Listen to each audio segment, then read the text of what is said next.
아멘. 우리 한 번 더 박수합시다. 할렐루야. 야, 우리 마하나임 성가대는 원래 이렇게 인원이 많아요? 오늘 평소보다 좀 많은 거예요? 평소 이만큼 모이는 거예요? 덜 나와요. 야, 찬양 대장이 누구세요? 성함이 어떻게 되세요? 권순기 권사님. 야, 우리 권순기 권사님과 우리 마하나임 성가대 은혜 가운데 늘 감사하고 또 늘 하나님 앞에서 복 받으라고 우리 격려의 박수하겠습니다. 네, 아이고. 우리 다음에는 서울 가서 한번 공연을 해야 될 것 같아요. 감사합니다. 할렐루야. 오늘 저는 여러분과 함께 오늘도 주께서 역사하시는 교회라는 제목으로 하나님 말씀 나누려고 합니다. 성경에는 참으로 다양한 믿음의 사건들이 많이 기록되어 있습니다. 오늘 본문을 위시해서요. 오늘 본문도 보니까 한 여인이 죽을 병에 걸려서 이제는 다 끝나게 되었습니다. 그런데 이 절망의 순간에 하나님의 이야기가 이 여인의 삶에 쓰여지더라는 거예요. 이 이야기뿐만 아니라 성경에는 오병이어의 기적도 있잖아요. 너무나 우리가 잘 아는 얘기잖아요. 오병이어를 가지고 어떻게 남자만 5,000명 그리고 아이 여자까지 합치면 2만 명 정도 되는 사람들이 그걸 다 먹나. 또 죽은 나사로가 살아나는 부활의 이 모본이 되는 그런 이야기들이 있잖아요. 장사되었어요. 돌무덤에 갇혔어요. 그럼 이제 죽으면 돼요. 그런데 하나님께서 살아 역사하시는 이야기가 성경에는 적지 않게 기록되어 있다는 겁니다. 그런데 문제가 뭐냐면 참 안타까운 것은 개인도 그렇고 교회도 그렇고 하나님 앞에 기도하고 예배하고 신앙생활을 하는데 정작 성경의 이야기를 내 삶에는 우리 교회들은 경험하지 못하며 살아갈 때가 적지 않다는 거예요. 그러니 어떤 사람들은 이렇게 이야기하죠. 하나님은 성경에 갇혀 계신 역사 속에 사라진 하나님인가 보구나. 하나님은 죽었나 보구나. 하나님은 그저 우리가 기념할 만한 과거의 분이시구나 라고 생각하며 신앙생활하는 분들이 적지 않습니다. 그런데 여러분, 만약에 우리 하나님이 죽은 하나님으로 그저 역사 속에 머물러 계시다면 우리가 이 시간에 예배하는 것만큼 어리석은 것이 어디 있겠어요? 저는 확신해요. 하나님은 살아 역사하시는 분인 줄 믿습니다. 그렇다면 여러분, 그 살아계신 하나님을 만나는 길이 있을 거 아니에요. 서울에서 홍천으로 오는 길이 있는 것처럼 하나님이 역사하시고 그 역사하시는 하나님을 오늘 만나는 길이 있단 말이에요. 그 길이 무언가 질문해 보아야겠죠. 좋은 신앙은 좋은 질문에서 시작되는 거거든요. 그 질문을 가지고 오늘 본문을 들여다보니까 좋은 영적 통찰력이 있더라고요. 한 여인의 회복의 과정을 통해서 오늘도 우리에게 회복을 주시고 우리에게 좋은 것 부어주시는 하나님의 일을 우리가 경험할 수 있겠구나 하는 확신을 제가 갖게 되었습니다. 그렇다면 주님은 이 혈루병에 걸린 여인이 치유받는 이 과정 가운데 어떻게 일하셨는가? 우리가 오늘 함께 살펴보면서 은혜를 나눌 텐데요. 첫 번째는 한번 따라합시다. 여인의 믿음. 예, 혈루병 여인의 회복은 여인의 믿음을 통해서 시작되었습니다. 여러분, 혈루병이 뭐죠? 피가 막 누수되는 거예요. 건강한 여인들은 일정한 주기에 따라서 하혈을 하잖아요. 그렇죠? 임신하지 않으면. 그런데 이 여자는 늘상 자기의 의지와 상관없이 늘상 피를 흘리는 겁니다. 여러분, 피를 흘리면 사람이 살이 쪽 빠져요. 그런데 건강하게 뺀 살과 아파서 빠진 살은 좀 다르죠. 사람도 창백하고, 그리고 피 흘리고 나면 이 당시에는 위생용품이 좋지 않았기 때문에 온몸에 피비린내가 진동하는 겁니다. 피를 잘 흡수하지 못하는 거예요. 그러니까 사람들이 딱 알아차리는 거죠. 이 여자가 아픈 여자구나. 특별히 피비린내가 나는 걸 보니까 이 여자는 몸에서 피가 새는 부정한 일에 지금 거해 있구나. 여러분, 유대인들의 율법을 보면 피가 몸 안에 있으면 생명이에요. 그런데 피가 몸 밖으로 나오면 죽음을 상징합니다. 그래서 피를 묻히면 사람들은 격리되어야만 했어요. 이게 율법이에요. 여인들이 아이를 해산해요. 그러면 몸조리를 해야 되잖아요. 그런데 유대인들은 어떻게 했냐면 하혈을 했기 때문에 부정하게 되어서 일주일간 격리를 시켜요. 몸조리 해야 할 여성을. 그렇게 피를 터부시했습니다. 부정시했어요. 그러니까 생각해 보세요. 이 여자는요, 몸이 아팠습니다. 그러니 배려받아야 되는데 사람들이 배려해 주지도 않는 거예요. 도움이 필요한데 사람들이 부정하다 여기는 거예요. 그리고 여러분, 피가 몸에 묻은 사람이 어떤 물건을 만지잖아요. 그러면 그 피로 인해서 그 물건도 부정해진다라고 사람들은 생각했습니다. 만약에 혈루병에 걸린 여인이 길을 가다가 의자에 앉잖아요. 그러면 그 의자도 부정해졌기 때문에 그 의자에 앉는 사람들도 부정해진다라고 사람들은 생각했어요. 그러니까 얼마나 이 여인이 몸도 아프고 마음도 아팠겠습니까?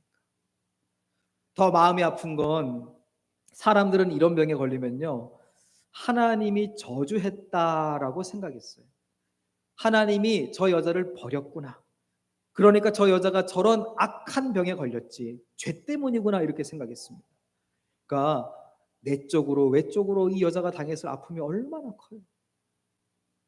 그런데 더 안타까운 건요, 마가복음에 보면 이 여자의 이야기를 또 기록하고 있는데, 이 여자가 12년 동안이나 고침받기 위해서 의사들을 찾아다녔대요. 그리고 모든 재산을 다 이제는 허비했다는 겁니다. 돈이 없어요. 할 수 있는 모든 시도를 했다는 겁니다. 여러분, 이 여자 입장에서는 있는 재산 갖다가 다 바쳐가지고 고쳐봤어요. 그리고 12년 동안이나 사람들에게 무시당했어요. 조롱당했어요. 실패가 반복된 거잖아요. 이제 나는 뭘 해도 안 되는구나.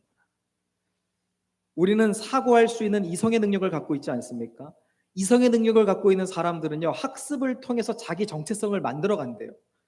그러니까 실패의 반복을 학습하면 나는 이제 실패자구나라는 생각을 스스로 한다는 거죠. 동물원에 가면 이상한 모습을 봐요. 울타리 속에 코끼리가 있어요. 특별히 동남아 쪽에 가면 허술한 동물원이 보여요. 코끼리가 울타리를 뚫고 나올 수 있을 것 같은데 코끼리가요, 그 큰 덩치를 가지고 매맞으면서도 동물원 안에서 살아요. 그 왜 그런가 봤더니 어렸을 때부터 이렇게 훈련을 한대요. 목에다가 날카로운 목줄을 채우고요, 이 목줄을 벗어나려고 힘을 쓰는 순간 목에 스크래치를 내는 거예요. 피가 나고 고름이 나요. 그걸 한 달, 두 달 반복해서 상처를 그렇게 받고 실패를 반복하다 보면 학습이 되어서 이제는 코끼리가요, 목줄을 풀어줘도 도망을 안 간다는 거죠. 그리고 동물도 학습하면 그런 줄 알아요. 하물며 사람은 어떨까요? 이 여자는 나는 평생 나을 수 없는 실패자야 라고 생각하기에 충분했습니다. 그런데요, 이 여인에게 그 실패의 학습 속에서 한 소문이 들려오는 거예요. 예수님이라는 분을 만나면 회복이 있대. 예수님은 다르시대. 제가 이 여인이라면 이렇게 생각할 것 같아요. 내가 그 이야기 듣고 한두 명 찾아가 본 줄 아냐?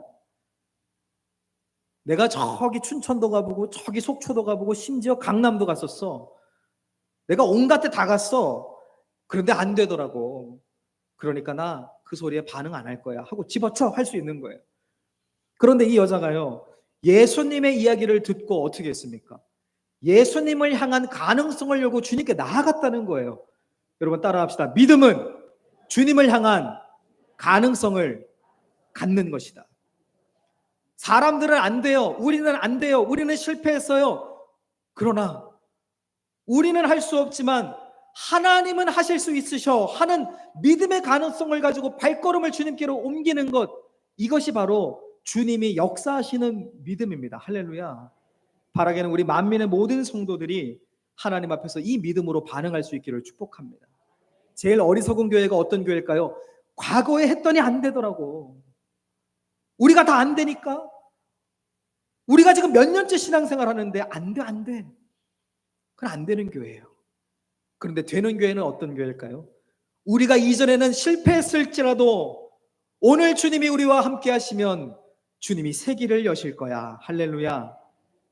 그렇게 아멘으로 화답하며 나아가는 교회, 그 성도들이 있는 교회가 하나님이 새로운 승리의 역사를 이루어 가시는 겁니다. 이 여인이 믿음을 가지고 예수님께 나아가서 주님 앞에 손을 대고 주님께로부터 고침을 받는 이야기가 나오죠.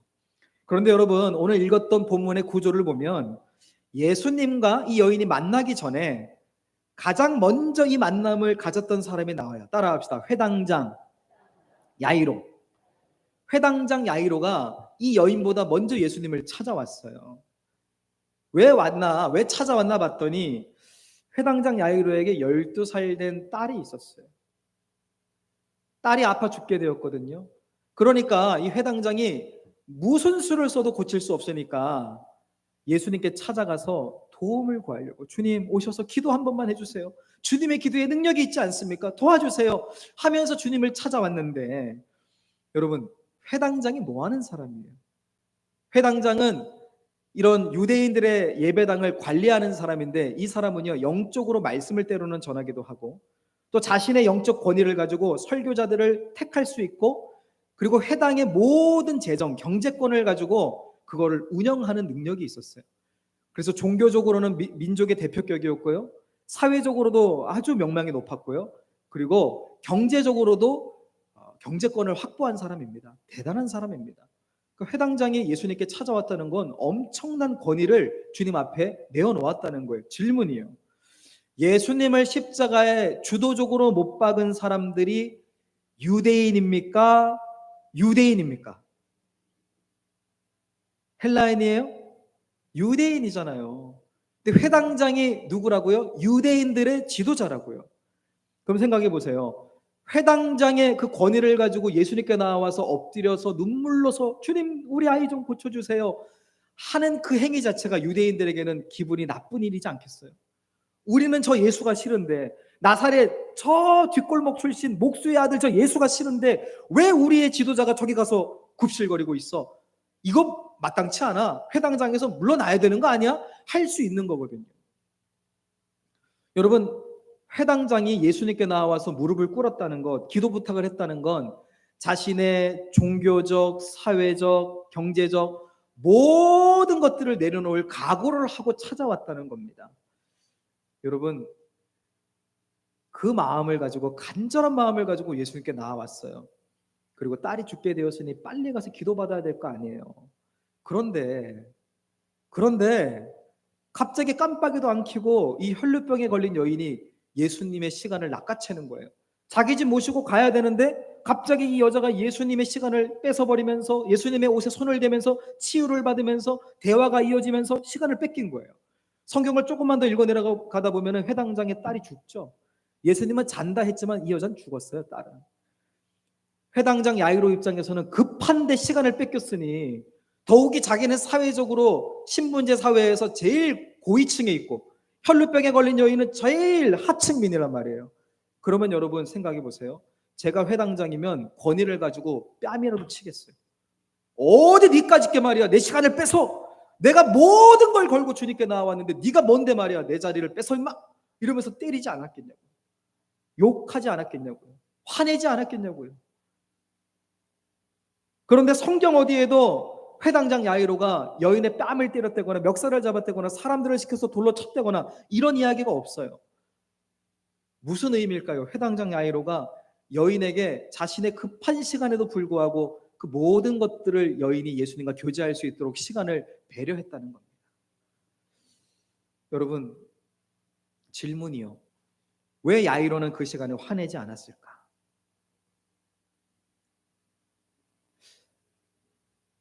제가 곰곰이 생각해 보니까 제가 딸이 있거든요. 딸이 특별히 예쁘잖아요. 그렇죠? 아들, 딸 다 키워보면 다 예쁜데 유독 와가지고 살갑게 하잖아요. 그렇죠?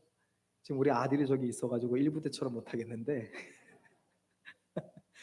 딸이 아프니까 얼마나 마음이 힘들겠어요. 아프고 팔이 하나 잘려나간 것 같지. 그러니까 자기 딸에 대한 아픔이 너무나 큰데 혈루병에 걸린 여자를 딱 봤더니 마치 자기 딸 같은 아픔이 느껴지는 거예요. 내 딸만 소중한 게 아니라 어휴, 이 여인도 누군가의 딸일 텐데 아이고 마음이 아프다. 타자의 아픔이 공감이 되니까 그가 화내지 않고 오히려 그 시간을 배려하고 기다려줬단 말입니다. 할렐루야. 여러분 생각해 보세요. 여인이 믿음을 가지고 예수님의 옷에 손을 대어서 치유받았네요. 와, 치유받았다, 은혜의 사건인 줄 알았어요. 그런데 갑자기 야이로가 화가 나가지고 여인의 뺨을 때리고 여인을 막 두드려 패고, 그리고 화가 나가지고 돌로 여인을 찍었는데 여인이 죽었어요. 그러면 이게 믿음의 사건입니까? 불행의 사건입니까? 한번 따라합시다. 이 이야기가 믿음의 사건이 될 수 있었던 것은 야이로가 소란을 피우지 않았기 때문이다. 할렐루야. 많은 교회들이, 많은 성도들이 믿음은 추구해요. 여인처럼 불가능한 상황에 주님께 나아가서 기도하고 울부짖어요. 그런데 왜 주님의 역사가 일어나지 않는가? 그 다음 야이로의 모습이 없는 거예요. 내 믿음만 소중하다 이거예요. 나는 믿음으로 살아가는데 문제는 뭐냐면 주님의 역사는 믿음의 여인과 함께 배려하고 싸우지 않는 야이로의 연합을 통해서 일하는데, 많은 성도들이, 많은 교회가 내 믿음, 내 간증만 이야기하다가 남을 배려하지 못해요. 따라합시다. 싸우는 교회는 주님의 역사가 없다. 그래서요, 제가 이곳에 담임 목사 하는 동안 싸움은 없어야 됩니다. 할렐루야. 제가 있었던 교회 좀 시끄러웠어요. 경찰이 4번이나 오고 구속을 시켜야 되나 말아야 되나. 신태하 목사님이 오셔가지고 처음부터 막 2배 부흥하는데, 교회 순간 처음에 싸움이 일어나니까 교회가 주춤하고 4년을 헤맸어요. 그리고 나서 지금 다시 부흥을 하는데, 결국 소란을 일으켰던 사람들 다 처리하니까 부흥을 하더라고요. 제가 아까 신천지 조심해야 된다고 그랬죠. 신천지들은 반드시 소란을 일으키려고 합니다. 사랑하는 만민의 성도 여러분, 우리에게 싸움은 없습니다. 할렐루야.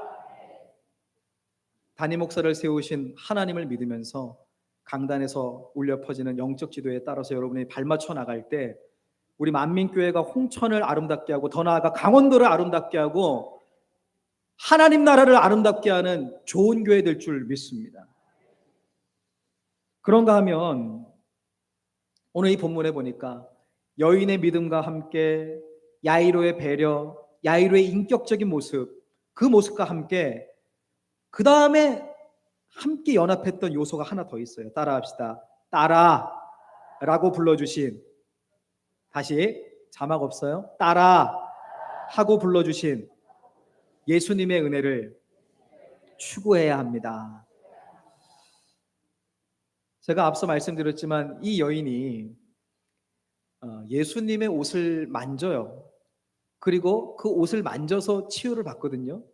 예수님의 옷깃만 만져도 내가 치유받겠다는 믿음을 가지고 나아갔다가 옷을 만지는데, 제가 히브리 문학 배경을 공부하다 보니까 히브리 대학 출신의 어느 한 교수님에게 물어봤습니다. 유대인들이 왜 겉옷을 만지면 치유받는다는 믿음이 있었습니까? 이렇게 물어봤더니 그들의 구전 문학을 살펴보면 이런 글귀가 나온대요. 온전하지 않은 자가 온전한 자의 겉옷에 손을 대면 그 온전함의 능력이 나에게 임한다. 이런 배경이 있다는 거예요. 그들의 믿음이죠. 그래서 사람들은 능력 있는 사람의 겉옷을 소유하길 원했고 만지길 원했어요. 그런데 문제가 하나 있습니다. 유대인들에게 겉옷은 신용카드와도 같아요. 담보물과도 같아요.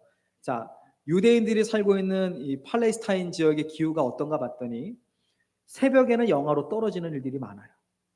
그리고 낮에는 땡볕이 내려쬐서 이제는 막 3, 40도 막 올라가는 거예요. 여러분, 너무 뜨거울 때는 벗는 게 나을까요? 가려서 그늘을 만드는 게 나을까요? 역시 지혜로우셔요. 너무 뜨거울 때 벗으면은 탈진해, 탈진. 가려야 돼요. 그늘로 가야 돼요. 그러니까 겉옷이 뜨거울 때는 온도를 유지하는, 올리지 않도록 그늘막을 해주는 생명 유지 장치고, 그리고 당연히 새벽에는 추울 때 그 겉옷으로 나를 감싸서 생명을 유지하는, 온도를 유지하는 그런 중요한 수단이죠. 그런데 유대인들에게 이 겉옷은요 되게 값비쌌어요. 왜냐하면 유대인들은요 특별히 하나님께서 민수기 율법에 뭐라고 말씀하셨냐면, 너희들 그 겉옷에 내 모퉁이에 술을 다는데 그 술에다가 청색 혹은 자색 실을 갖다 감으라 그랬어요. 자, 민수기 15장 38절 말씀 우리 한 목소리로 같이 읽습니다. 민수기 15장 38절 말씀입니다. 시작. 이스라엘 자손에게 명령하여 대대로 그들의 옷단 귀에 술을 만들고 청색끈을 그 귀에 술에 더하라. 아멘. 자, 내 모퉁이의 술에다가 청색끈을 대라는 건데요.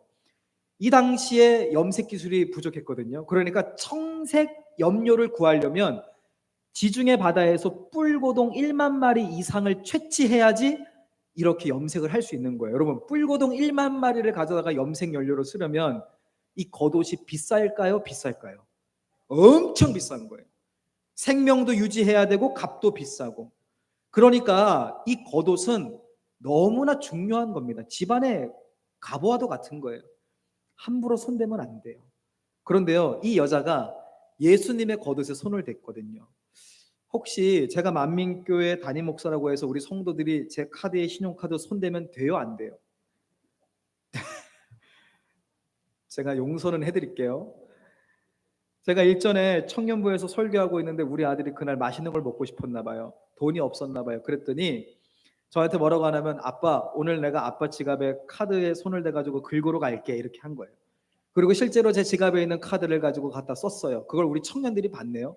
아니, 남의 지갑에 카드를 꺼내서 그걸 쓰면 빨리 경찰에 신고해야 되는데 신고를 안 했어요. 왜죠? 내 아들이잖아요. 이 혈루병에 걸린 여인이 예수님의 신용카드에 손을 댔는데 사람들이 당연히 놀라죠. 이 여인은 믿음을 가지고 손을 댔지만 사람들 볼 때는 도둑질한 거거든요. 이 도둑, 빨리 경찰 불러. 여러분 생각해봐요. 여인이 믿음을 가지고 고침받았는데 로마 병정들이 와가지고 여인을 구속시켜가지고 징역을 10년 살았다. 은혜로운 말씀입니까? 은혜롭지 않은 말씀입니까? 은혜롭지 않잖아요. 이때 예수님이 이 여자가 도둑질한 것으로 잡혀갈까봐 뭐라고 말씀하시냐면 48절 말씀 같이 읽습니다. 시작. 따라 내 믿음이 너를 구원하였으니 평안히 가라 하시니라. 아멘. 뭐라고 불러줬어요? 따라. 이 여인과 예수님이 만난 적이 있다 없다? 없어요. 이 여인은 사실 딸이라고 불릴 자격이 없는 사람입니다.